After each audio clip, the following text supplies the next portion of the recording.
Another big Xbox game got cancelled. We got updates on the PlayStation side. Are they shifting away from a hardware focus? We also got leaks from major franchises, a small Ghost of Yotei update, and way more. So thanks as always for joining these Sunday game news roundup videos.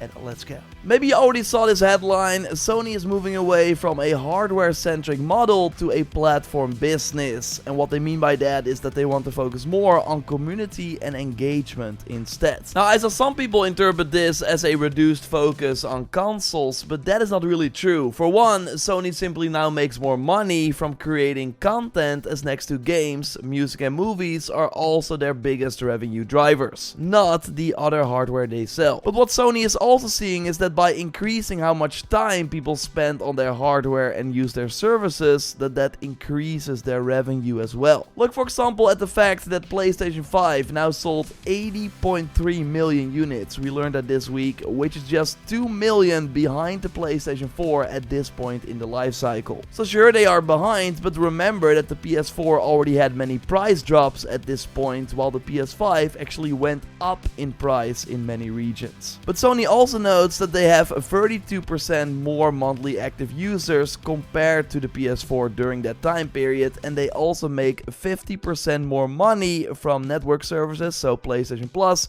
and selling games on their platform compared to the same time in the PS4 generation. So sure, the PS5 is not selling as fast as the PS4, but people are playing and spending more on PlayStation 5, and that is driving their revenue up big time. So one way they want to expand that community and those monthly active users is by going beyond PlayStation. Helldivers 2 is coming to Xbox, of course, on August 26th, which we now learned was all Sony's idea, by the way, not just the developers asking for it. Then we saw a job listing that hinted at even more PS5 games coming to Xbox and Nintendo. Now, I have seen some funny images from fanboys, but this is obviously taking it too far. But yeah, things are changing. Sony never said they would not bring the single player games to Xbox, but we're likely years, many years from that happening. But for the live service games that don't survive without a vibrant community, actually trying to get the Xbox gamers in is not a bad idea at all. Like, they never played an Horizon game, so what if you give them the Horizon multiplayer title? I think that could really benefit that game, and Sony of course also has some other live service shooters in development that could work on Xbox. They by the way acknowledged that the live service shift is not entirely going smoothly, but that they will still carry on and learn from mistakes.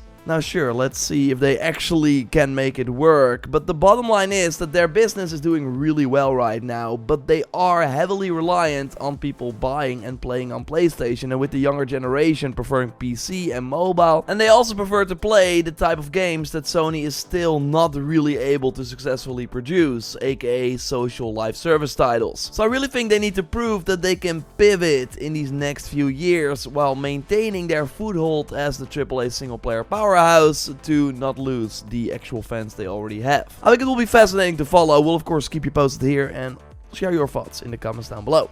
Ghost of Yotei seems like a big win so far though for Sony. This week we got some brand new gameplay of Atsu using the new Kusarigama that you can use to pull enemies towards her and then finish them off. The amount of blood in this game is wild. I do think this animation might get old after some time, as there doesn't seem to be much variety, but apart from that, the fluid gameplay, chaining from the air into the takedowns just like in Tsushima, and using the Way of the Flame also on the Kusarigama to put the enemies on fire is really awesome. I love the look of these enemies as well, by the way. We might see more of these gameplay clips in the future. I will of course keep you posted here. Now let's move on to way more news. Of course, like the video, that would really help me out, and subscribe because we post one of these big gaming news roundup videos every Sunday. Time for quick shots, news stories I will go over quickly, starting with the fact that another Xbox Game Studios game that got announced a while back now has been cancelled. This time it's the open world co-op heist game Contraband from the Just Cause makers. Yes, this teaser from 2021 is all we had, so the signs were already kinda there after it skipped the Xbox Game Showcase again this year. Microsoft's strategy from back then to create an exciting exclusive lineup for their Xbox hardware and to beef up Game Pass is just not what their focus is anymore. It's now much closer to any third-party publisher, make huge hits across any platform that people will give their valuable time and money to, and Contraband likely wasn't going to be that. I think the sad part in particular is that we might not see a new Avalanche software game now during this whole generation. A Just Cause 5 was seemingly also cancelled a few years ago. Really hope this does not result in layoffs, but that would sadly also not be surprising. The marketing cycle for games is getting shorter and shorter. We're for example seeing that with Battlefield 6. It's kinda wild. A few weeks ago the game was not even officially announced. Now there's already an open beta going on, and it's of course already coming out on October 10th. And we will see something similar for Bloodlines 2. Now okay, that game was announced a long time ago, but we also have not heard anything substantial since then.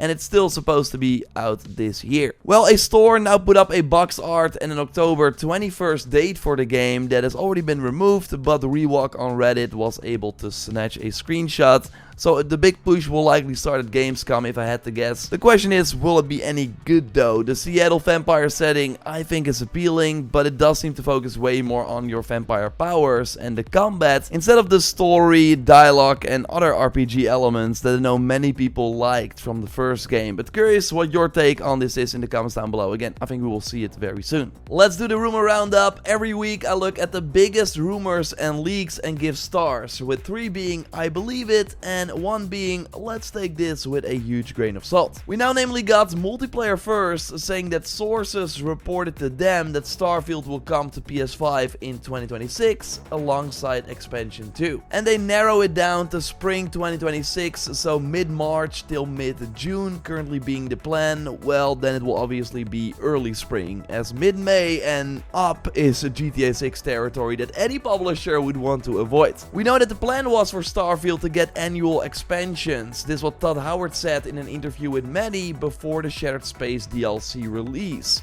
So that would be every September, but we haven't heard anything yet. Well, maybe as you know, that first DLC did not get a lot of praise, especially because of the short runtime and limited consequences to your actions. And it apparently also did not sell very well according to sources from Multiplayer First. So this is why they are delaying the second DLC. So I'm leaning towards giving 3 stars, but we'll go for 2 as I'm not 100% sure if the spring 2026 is legit, but it seems very obvious at this point that they are planning a big moment for Starfield, so having the PS5 launch, the new DLC and even other features at the same time makes a ton of sense. There has namely been mentions found of interplanetary travel to get rid of some of the loading screens. But yeah, with Outer Worlds 2 in October, it never made sense for Microsoft to push Starfield a month before that. So I'm totally expecting a big boost for Starfield in 2026, but how big that moment will be really depends on the quality of the new DLC. Let me know if you will pick it up on PlayStation 5 in the comments down below. Remember that in 2019 we learned that 2K opened a new studio, Cloud Chamber, to work on a new BioShock title.